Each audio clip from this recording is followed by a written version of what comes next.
Welcome if you are joining us. This is Newsroom. I'm KEDJANG Henry Atembe in Douala, Cameroon. Cameroon and Nigeria reviewed trade links.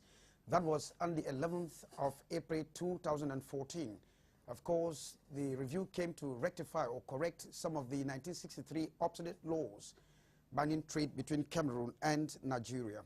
And the scramble for land continues in Cameroon after the Heracle Farm, saga, and of course the conflict between the Mbororo grazers and the Catholic Church in the northwest region of Cameroon. The Bakure land question is tearing the southwest region apart. Will there be a lasting solution to this problem? That is still forthcoming. We will have answers from our experts on today's edition of the program. Thanks for joining me on Newsroom.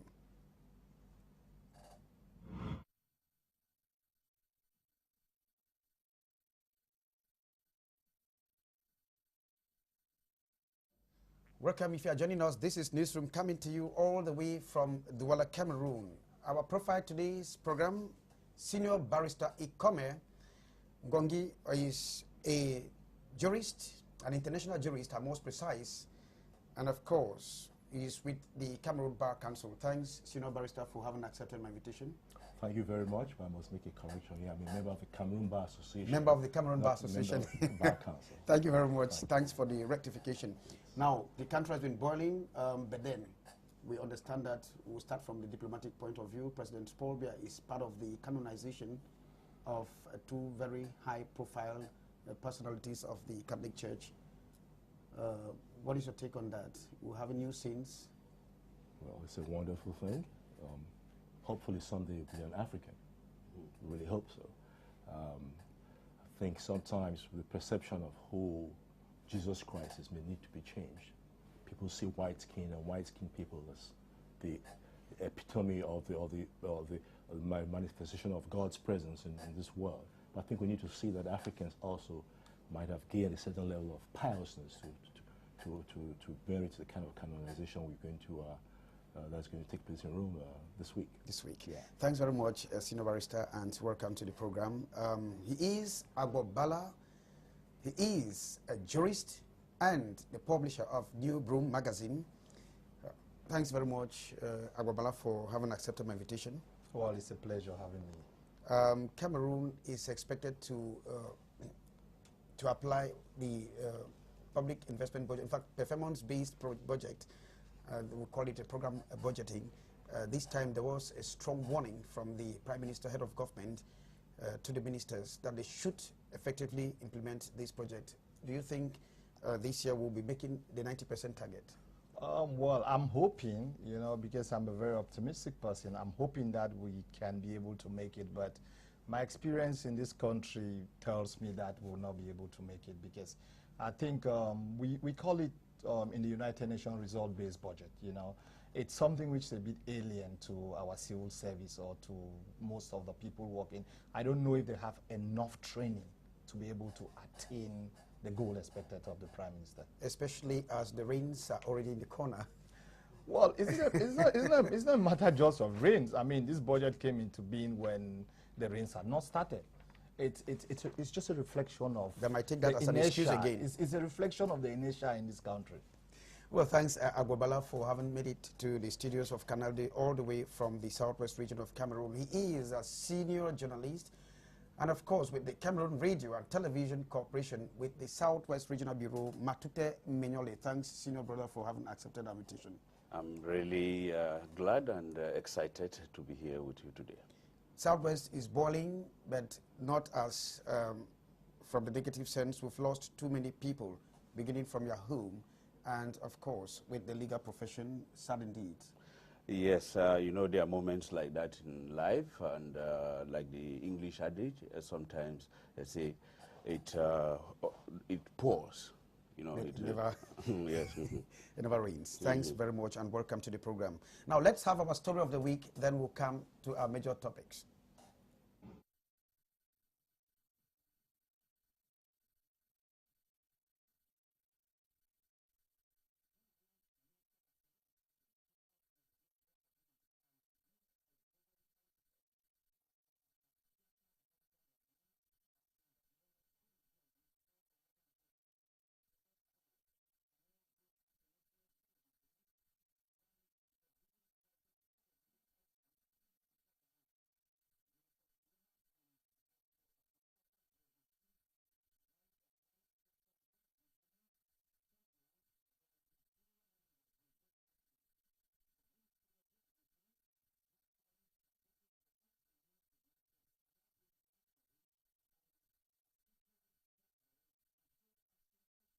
live on a specialized program.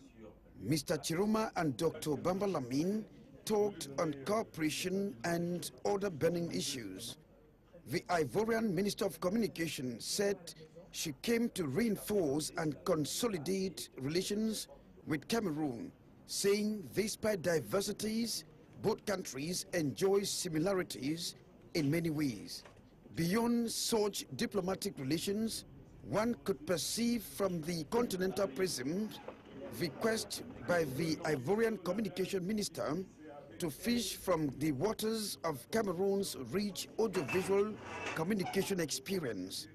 And like disillusioned people yearning to see the light, Cameroon is an El Dorado when it comes to audiovisual communication with very good regulatory mechanisms.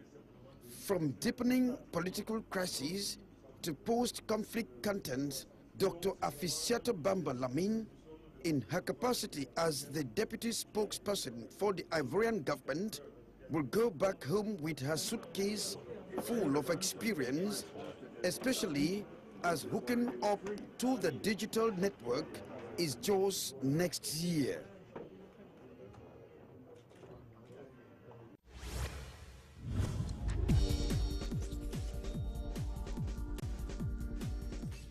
Thanks very much. Welcome to the program. You got, Matute, maybe first to you, you got the Ivorian Minister of Communication visiting Cameroon, scouting for, our experience. Comment? Yeah, the comment is that I'm really surprised, to say the least, that after some 50 years, it is now that Cameroon and Cote d'Ivoire, they really want to close up ranks. But in communications anyway. Of course, in communications especially. We are really leading, in fact, especially when it comes to, I mean, Cameroon anyway, generally, when it comes to private audiovisual broadcasting. Now, there is a serious issue on the table. This time, we observed the crisis. I'm talking to you now, Agobala, before meeting a senior barrister, the crisis, the Herakul farm crisis, and it was abated, issue of land grabbing. Now, the question between the Bororo Grazer and, of course, the Catholic Church, that question too was laid to rest. This time, there is another issue, the Bakure land crisis, I should put it that way. It's my appellation. The situation is tearing the Southwest region apart. Genesis of the question.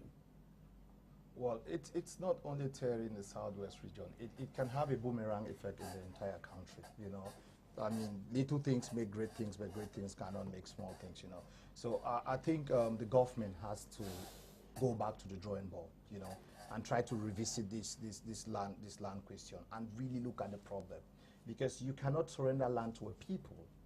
You're not doing them a favor. That's the first thing. It's their land that was seized from them. You cannot surrender their land back to them. And then they have to spend a lot just to get a title, for example. And then when they get a title, the way the land is being distributed, the so-called custodians of the people, who are supposed to be the chiefs, that have been selling the lands, to having people who don't have any connection to the land.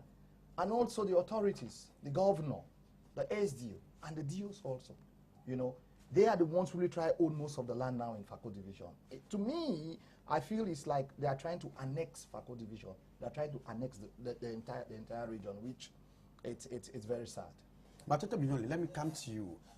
It's like nobody wants to come out clearly to say what the problem is, but then the faces behind the mask are not unmasked. Is there something to be afraid of? Are we trying to say that it is a similar issue with the Zimbabwean land crisis, where President Mugabe gave back lands to the people? Yeah, when you say people don't want to come out, it's like some people are being terrorized not to speak for their own problem, not to come out with their own problem. Well, we've gotten reports that there have been some intimidations at certain quarters. Well, we still to verify that, but I think it's unfortunate if someone or somebody allows him or herself to be intimidated for while fighting for something that is genuine. Yes, I think that is very unfortunate. Now, but Bala just talked about reports of very senior civil servants, you know, owning hectares of that land that was given to the chiefs and, of course, had to be retroceded to the people, and they sell it back to those very serious civil servants. Is there a question? Is there a problem in that? Well, I think that the problem is a very wide and deep problem that you cannot only situate at the level of maybe senior administrators or chiefs. It's a deep-rooted problem that did not start, let's say, only a couple of years back. It's a very old problem. I think the barrister is going to substantiate on that. It's a problem that needs an urgent solution, and thank God that the government has put up a commission that we think that... the commission might yield fruit. Yes. Senior Barrister Ikomi, from a legal standpoint, we understand that the land question has been ruled at a certain level. Now, what is the problem now? Thank you very much. The problem that we are talking about today did not start today. In fact, it is 130 years old. It began in 1884 at the Berlin Conference, where a number of arrogant European countries decided to share Africa and cut it up in pieces for themselves, to use them as plantations and sources for raw materials for their factories. In 1884, the Germans came to Cameroon, amongst many other countries in Africa they visited, and unfortunately identified Faco division as very fertile ground for their plantations. That was not enough. They decided that they would do everything possible to own this property.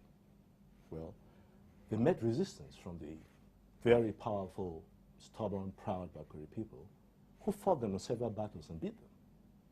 But of course, the Bakuri people did not have the kind of weaponry the Germans could muster. In fact, I understand that they even got Portuguese help to come in with cannons, and they really carried out a genocidal destruction of my people. After they succeeded in beating the Bakuri people in the wars, they embarked on a very cruel and inhuman process of making sure that they broke down not only their bodies and their lands, but their spirits.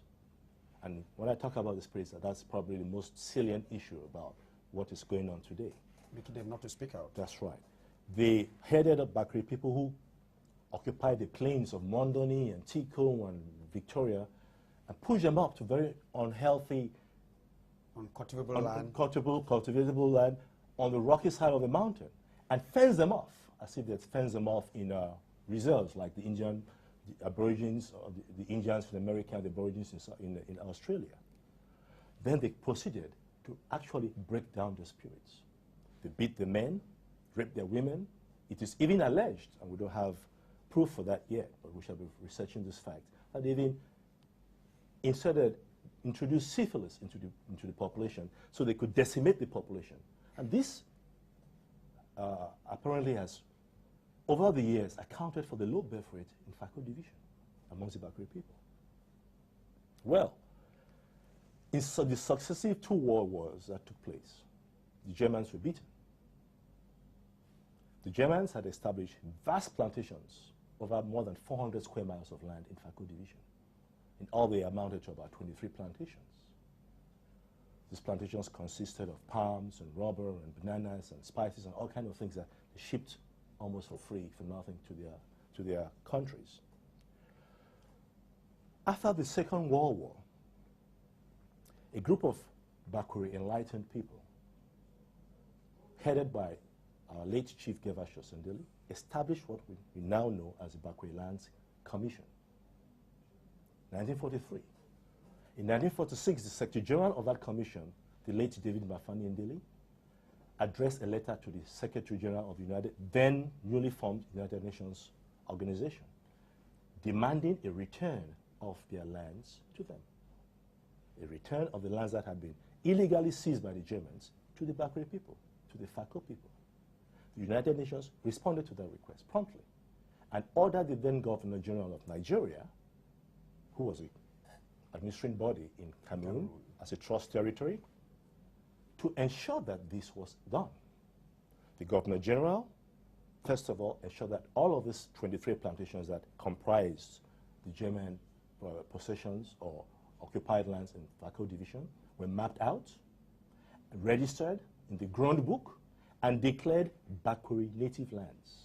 So what parcel, in terms of the percentage, what parcel should go now to the Bakweri people that they are claiming? Everything. Because we can't give all the plantations to the Bakweri people. Oh yes, they own this land. This is private property of the Bakweri people.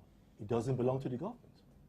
This is land that genuinely belongs to the Bakweri people. This is land that my forefathers spilled their blood for the Germans, were almost exterminated for defending this land. And this is land we are ready to defend in the same way today. Now, this land was legally and properly returned to the natives of Fako by the Governor General, then acting under the British government, where Cameroon was a trust territory. To ensure that this land was maintained for the Bakweri people, the Governor General performed a certain number of legal acts. He created the Cameroon Development Corporation through what you now call the number 39 Ordinance in 1946, an ordinance where they created a statutory corporation called CDC. Because the Governor General, in his rightful evaluation, saw that there were not enough trained Bakweri people to manage these vast, complex estates that had been left by the Germans. So they created a statutory corporation called Cameroon Development Corporation and gave it a 60-year lease. Now, before they did this, they did another thing. When this property, this 23 plantations were seized by the Allies, then the British government and the Allies, as reparations for the war that the Germans had made them go into, the Governor General had to buy back this property from the custodian of enemy property for £850,000. They borrowed the money, bought it back, and created CDC in January 1947 with the sole purpose that it be managed by expatriates from the United Kingdom for the interest of Bakweri people. This same land was supposed to be held in trust by the Governor General for the Bakweri people. This is all documented. Now, this is the legal basis of it. So there was no doubt as of 1947, 1946, that this land was recognized by the then British Trust Territory as Bakweri private native lands. Now, 6 years has elapsed, during which CDC was managed intermittently by expatriates and Africans and Cameroonians. We believe that we have enough expertise now from Fako division to manage this corporation. The proof is that we've had Mr. Musonge as general manager, and presently there General is Kwan and President Ngoni Njie. All Bakweri people. We have the expertise to run our corporation back. In addition to this, the lease has expired. The 6-year lease expired in 2007. And so automatically the land becomes the Bakwerians. Now, our question is, what is the business of government agents distributing our lands? Thank you very much. Agwabala, that is the question. The administrative maneuvers to make sure the land goes back to the Bakweri people, it's not like yielding any fruit. Would it be so soon, or it still takes a long time? Well, you know, for the economic interests of the state, you know, they can compensate the Bakweri people for the land that is being used, you know, because of the importance of CDC, not only to Fako division, but to the entire country. So I think it will not be possible for the time being to return the land to the Bakweri people. But then it's just like in law, if you can compensate them, give them reasonable compensation for the land which for the time being is being used by CDC. But the issue for me now is not even the land which is being used by CDC, which has an economic effect, which is good. But it's the land that has been surrendered, what's been done. That's the problem. Just like Barrister Ngongi was saying, I mean, the Bakweri people fought, you know, the lost life, you know, limb, just for their land. But what's been done? You know, if you look at the history of genocide, crimes against humanity, war that cuts across the continent, land is always at the forefront. You know, because today the Bakweri people might not be as powerful as some other tribes, or other ethnic But what happens 10 or 15 years? What happens when the Bakweri people are more powerful tomorrow and I don't want to say they take up arms to regain what is theirs.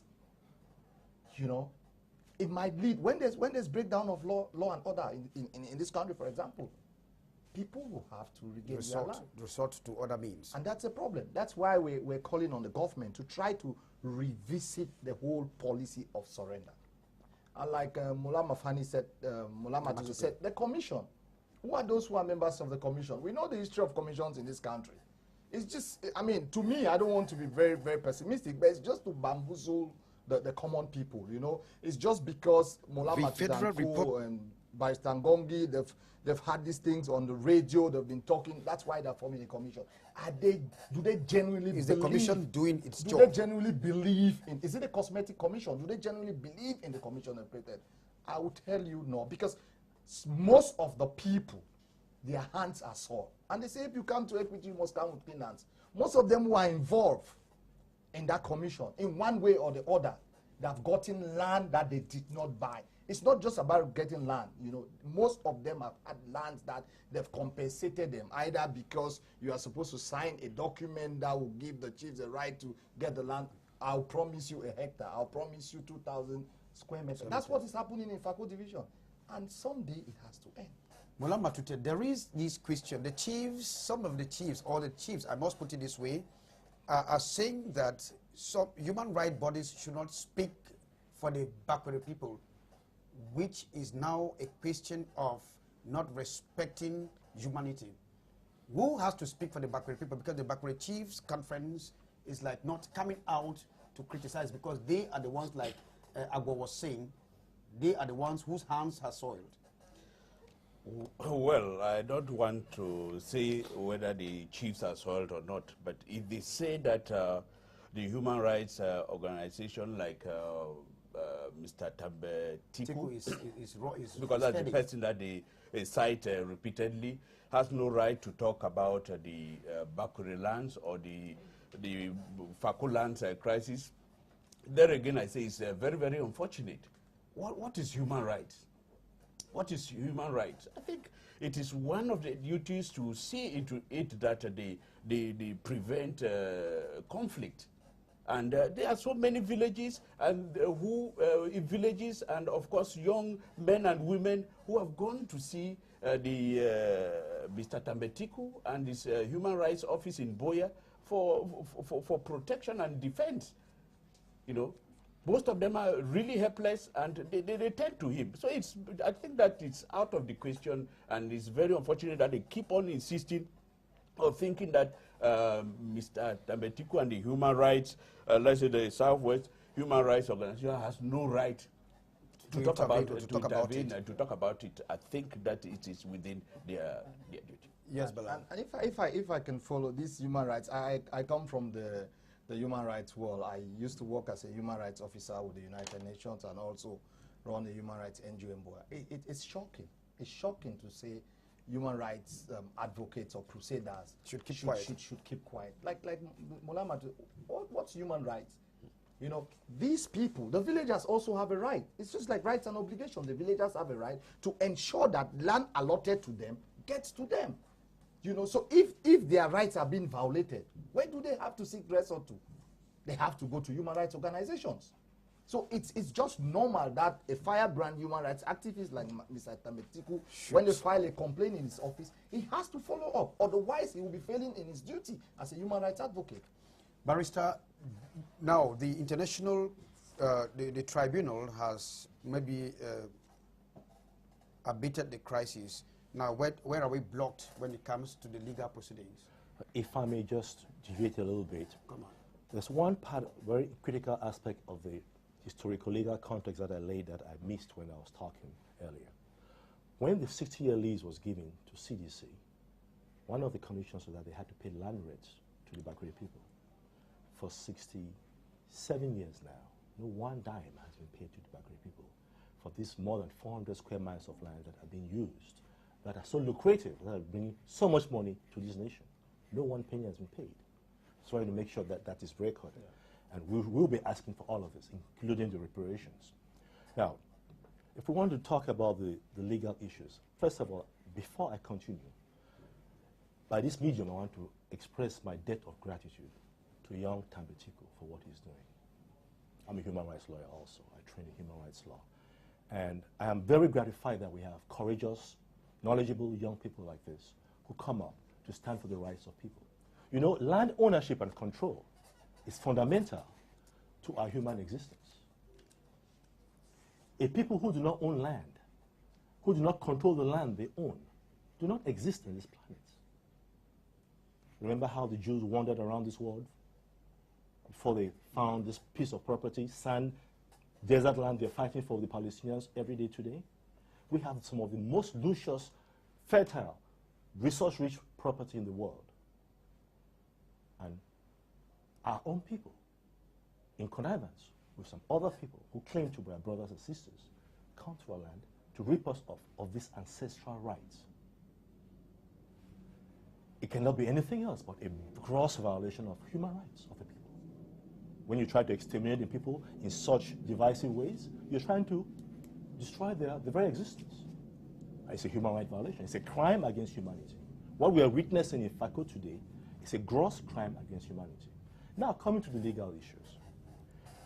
In 1973, by some slay of government's ingenuity, CDC was declared a state corporation. I don't know how that happened. CDC had never been state property. They did not nationalize it and pay any compensation to the Bakwe people. They just created it, made it a state corporation. Now, that has gone on. And over the years, we have seen that until, what's his name, the former Prime Minister, Mr. Mosange, became the general manager. Every other general manager in CDC had not even been from Bakwe land or from FACO. That broke that spell. But then, in 1994, witnessed the government taking another bold and illegal step to privatize CDC. They went through the process of trying to, and probably succeeding, in selling the Toiletti estates. Now, I don't say they sold it because you cannot sell what doesn't belong to you in law. So whatever they did is null and void ab initio. It never happened in law. But then the Bakwe people, supported by our chiefs, our very valiant Bakwe chiefs, stood behind the Bakwe Land Claims Commission, which had been fighting for this land since 1946, to ask the government, to challenge the government to desist from this illegal act. They tried to engage the government in several instances of dialogue unsuccessfully. So they had no other choice but to take the matter to the African Human Rights Court. This is human rights violation. Has it been solved there at that level? Not yet, but there are very good signs that the African Human Rights Court has acknowledged that the Bakwe people have a legitimate claim. They have a bona fide case, a prima facie case. In the beginning, they stumbled on one little issue where the Human Rights Court claimed that the Bakwe Land Claims Commission had not exhausted, in quotes, all local remedies. That is legitimate. But the argument of the BLCC, Bakwe Land Claims Commission, was that even if they tried to exhaust these local remedies, they saw little chances of them getting justice because the legal system or the judiciary in Cameroon is not independent. It is controlled by one person. And we know who.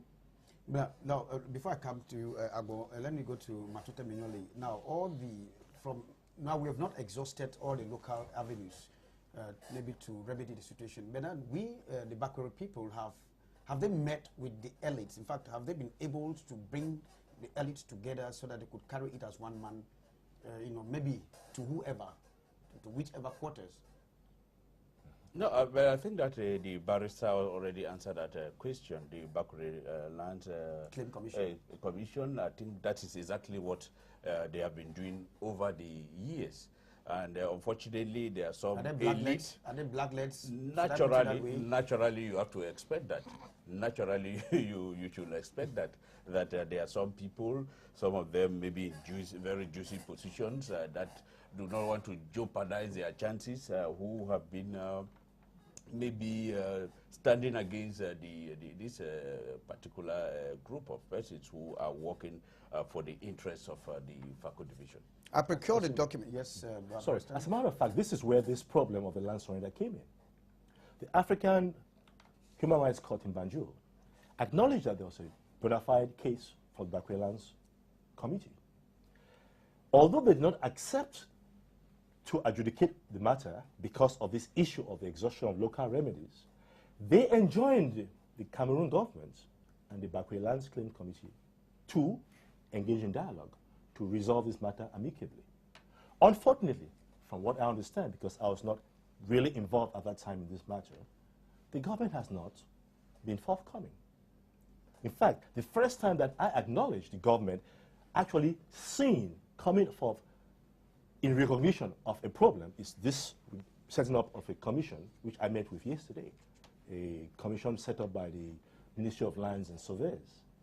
And we'll talk about that eventually. That's it. From the rolling mountains where the Bakwe people have been pushed, do you see them coming up down to the fertile lands to have their birthright?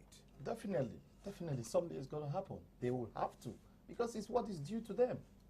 You know, evil can never triumph over good, no matter how strong the evil forces are, no matter how strong those who have an interest in ensuring that land meant for the people, you know, they've taken it. Someday, the Bakwe people will have to regain their land. And my fear is that they might regain the land in a situation where we are forced to take up arms, which is unfortunate. You know, I think now we still have time that there could be dialogue. The committee should, try to prove me wrong by ensuring that they do what they are supposed to do. But if it's just one cosmetic committee to come to the regions, to come to FACO and talk to people, and at the end of the day they write a report that we don't see, we don't get any outcome, you know, anger, I keep on boiling. And the people who are benefiting from this land today, I follow the BLCC case religiously. The people who are benefiting from this land today, they did not support the BLCC. Unfortunately, in FACO division or in the Southwest region, even for those who are fighting for our common good, because they might be from a different political shade, we don't agree with their political views, something which is for our benefit, we don't support it. That's the unfortunate thing in FACO and in the Southwest region in entirety. Because we have elites, people who can speak, who can add their voice to what's going on. But they don't. Because they don't want to rock the boat in Yaoundé. They don't want to offend the powers that be. But at the end of the day, when the spoils, when the land is being given back to the people, they are the ones who have the hectares. Matuta Munyoli, do you think the celebration of the 50th anniversary would have been a genuine opportunity for the mayor of the Buea Council, Mayor Patrick Ekema, to point out that issue in his speech, which did not come? That his speech that did not come, I think that he delivered a speech, and that was his speech. You know, I cannot, I'm not maybe enough it's a crucial to propose a speech. It's a very crucial issue indeed. 400 hectares of land. Sometimes too, it depends on the individual. Maybe he does not look at it that way. You might think that is a crucial issue. I remember a few persons interviewed. Rather than saying that Limbe Buea is the only capital that does not have, or whatever, FACO, where capital is in Limbe and so on, that would have even been an issue to raise in his speech, which he failed to do, maybe suffocated by some of the most powerful elites of the division. But that's why I'm saying that we look at particular issues differently. The mayor thinks that that was urgent and that was more important than the land claim. And like I was saying, a few days back, there was an interview conducted, like I say, Vox Pop, of some FACO people, yes, sons and daughters. And there are some of them who think that there is no problem, and that at the end of the day, they end up with maybe a plot or two. They are fine by that. So all of us are not bound to look at issues the same way. Now, let me come, Barrister, before we wrap up from the studio. Unfortunately, we will not be having much time. You know, most of the senior divisional officers we gathered from documents who passed through the FACO division have lands, a lot of lands, but that still needs to be confirmed whether the names will correspond with the names we have on a certain document that we procured. the senior division officers, some of them, I have the names that were sent to me from somewhere. Francois Bonai Bengue, that have been in Fako, Fonka Awa Augustine, who is now a governor in the extreme north, Ngambe Dikuma Robert, who passed there, Ukala Bilal, who is presently a governor, Yazanga Louis, who has been there, Jules Marceli Jaga, and of course Zang the third. I don't know which of the Zangs. Now, it's like all the administrators who pass in Fako division must own a land. Absolutely. In pidgin English, they have this saying, Bobilongo Makalamatiko, that you think that people in Fako have become so foolish that anybody who comes there must rip them off. In fact, this issue did not begin with these SDOs. It goes back to the 60s, when we had directors of lands and surveys who carved whole areas in Great Support and made them new layouts and proceeded to populate them with people from their villages. The late Mr. Anyangwe was the director of lands and surveys. You go to Great Support today, most of that area is habited by people from Gingo. The concept of new layouts has been developed and perfected only in Fako. Nowhere else in this country, nowhere else in this world. Although the notion of a new layout is to create a place for a public purpose, some piece of land that is appropriated from the indigenous of the place to serve a public purpose that will benefit the community. None of these lands that are being appropriated as new layouts are benefiting the communities. Rather, we see them, they have been going into private hands. I have a list here that was given to me. You'll be shocked when you read it, and I'll leave you a copy. I gave a copy of this to the commission that I talked with this ministerial commission yesterday.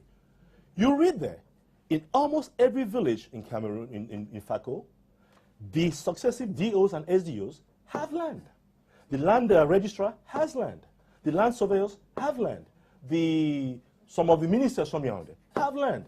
In fact, if you go now to Mountain Hotel in Boya, opposite Mountain Hotel, a minister has appropriated government land and is building a hotel there for himself on government property reserved. Land taken from my ancestors, reserved for government use, being appropriated by individuals. The abuse is egregious. It's too much. It's gotten to a point now. We are saying, we, not only the elites of Fako, but all the citizens of Fako who are behind us in what we're doing, we're saying this is enough. I am particularly saddened by one fact. In fact, it should be our chiefs who should be sitting here talking with you about protecting their lands, because they are the custodians of this land. I am saddened by the fact that I will hear that my own chiefs in Fako, who stood behind BLCC to go fight this fight in Banjul. Some of them went to Banjul with the BLCC lawyer, Professor Kale, and the BLCC Secretary General, Molanjo Litumbe, to fight this case in Banjul. I am shocked and surprised to hear that they are disclaiming that they say there's no problem in Fako about our lands. I would like someday to see this, my brothers, fathers, uncles who are chiefs of Fako, to come here and tell the whole world that we, the chiefs of Fako, we have made mistakes in the past. We regret these mistakes, but from now onwards, we are fighting to protect our land. Because this land doesn't belong to us as individuals, it belongs to generations and generations that are going to come behind. That's what I would like to see. Which way forward, Matute Minyoli, from what the barrister, senior barrister just said? Well, as we stand now, what is the next step? Well, I think that... If I may take that. You just came up from Yaoundé, I think. Did you break through? I didn't go to Yaoundé. The commission came to Boya. Now, there are two facets of this program. In fact, this problem of Fako lands has several facets, but there are two parallel facets that must be dealt with at the same time. The one facet is the fundamental legal issue about the ownership of the land and the management of this land that is called CDC land that is being surrendered, in quotes. The second aspect is this piecemeal surrender of land to fictitious villages, to villages that are being dislocated. Imagine a village in Bova being given land in Motengene. A quarter in Bova. Or a quarter in Bova being given land in Bulu. A quarter in Bassa being given land in Mondoni. How do you create villages like that? Can you imagine Cameroon having territory in Asia and the Americas and Latin America and be managed by one president? Now, this is what they are doing. This is a deliberate effort to emasculate the Bakuri people, the Fako people.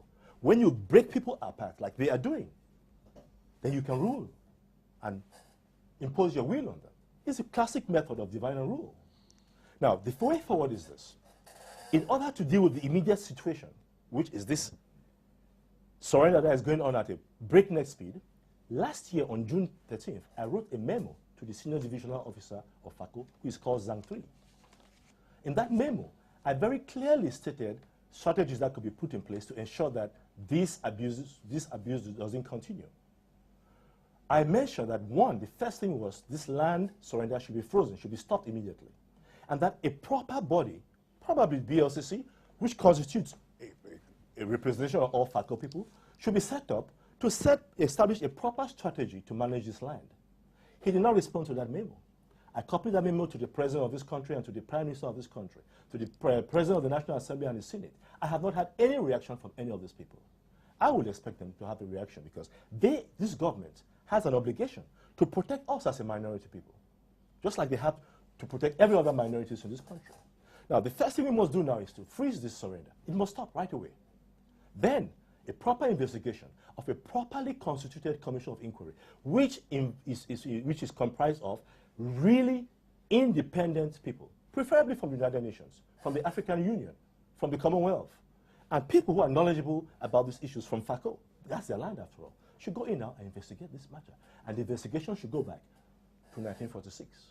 We should go back to the history and to the legal basis of this surrender, of this occupation of this land, to make sure that we solve this problem once and for all. And let me remind you, when my late grand-uncle, Jevasus Ndeli, the chief Ndeli, set up this commission in 1946, he mentioned, and I quote, that my people of Bakuri will fight for this land until the last living man leaves the earth. And that's what we, the grandchildren, and the great-grandchildren who are coming on, are going to do. We're going to make sure that this issue is resolved in our lifetime. Well, thanks very much, Senior Barrister Agbo. Last word before we leave. Well, I concur with what Barrister Ngongi has just said, that we have to go back to the drawing table.